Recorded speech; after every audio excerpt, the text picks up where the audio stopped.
For me, it just started out as another day baking, fulfilling the orders of lines of customers, which had become longer than ever before, thanks to a booming economy.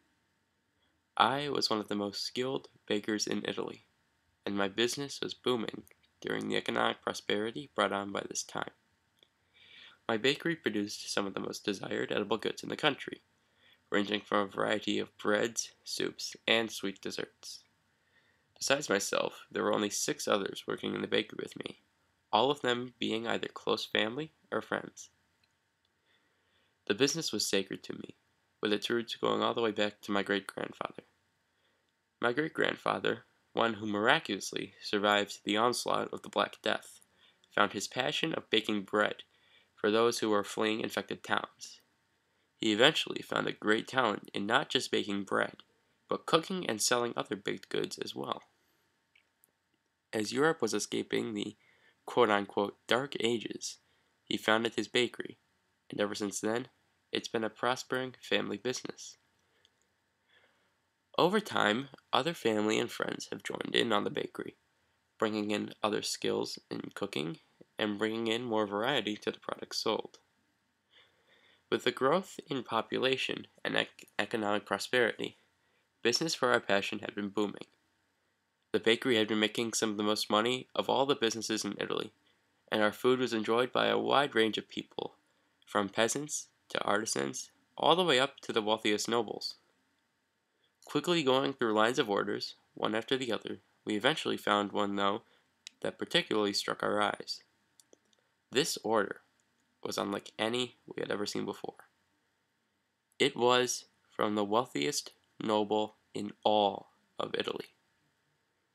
Once in a lifetime, a person could have the opportunity to do something great.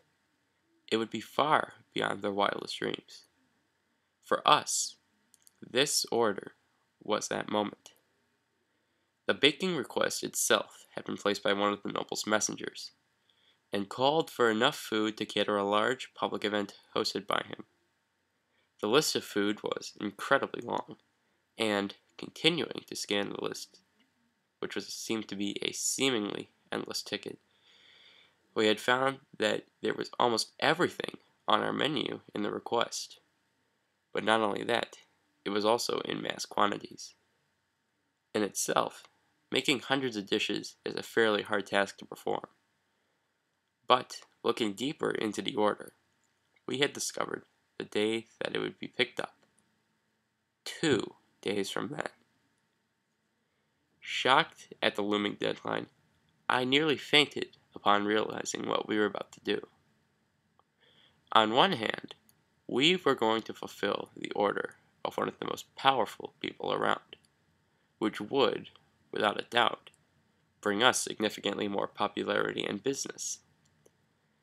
But it would also come at the cost of attempting to cope with fulfilling this order, while keeping the bakery in operation. For 7 people, this was not an easy task, but we were willing to attempt it. We set aside 3 of our bakers to handle the rest of the orders for the day, and the other 4, including myself, began working on the big one. Working around the clock, we continued baking for 2 days straight. We had run out of many of our supplies along the way, which forced us to head to the local port, with hopes of purchasing more ingredients. When we were preparing to deliver the order to the noble's men, we received an urgent message from one of his servants. We were to escort the food personally to him. We could not believe the opportunity presented in front of us. We packed everything up and engaged in the trek to the noble's estate. When we arrived, we could not help but be absolutely astonished by the gold-lined walkways and giant, seamlessly endless corridors within the mansion. As we approached the noble's room, we remained silent.